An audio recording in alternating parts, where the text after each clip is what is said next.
So, we're making a Dutch tradition. And we're not making a Dutch tradition, we're making a Dutch traditional cookie. Traditional cookie. For St. Nicholas Day, which is basically a little cookie dough bowl packed with spices.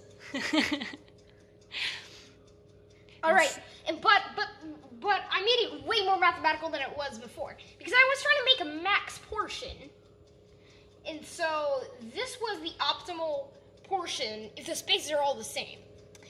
Because this is a triangular packing. Well, or obtuse triangular packing would be better, but then the spacing would be too short. And that's exactly what we're talking about today. How are these things getting bigger? Yeah, because they're getting bigger in the oven, you have to make sure that they don't overlap as well. Yeah, but why do these get bigger? Why? Okay, so, the first equation we're gonna need is equals mc squared.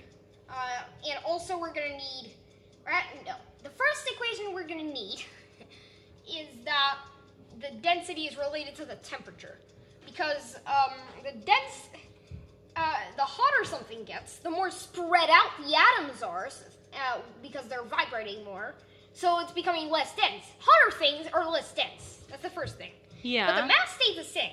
Because the energy conservation law, there's the consequent mass conservation law as well. Ah, okay. So the mass stays the same, but the density becomes bigger. Now there's also an equation: density equals mass divided by size. No, wait a second. The density becomes smaller. Or bigger. The density becomes smaller. Smaller. Yeah, I said it wrong. So density equals mass divided by size. Well, we know mass is constant. Then the density gets smaller. And so if the density gets smaller and the mass is constant, guess what? The size is going to get bigger. So that's why they get bigger, right? Because the mass stays the same, the density gets less, then the size is going to get bigger. Because size is then mass divided by density, right? Right? Size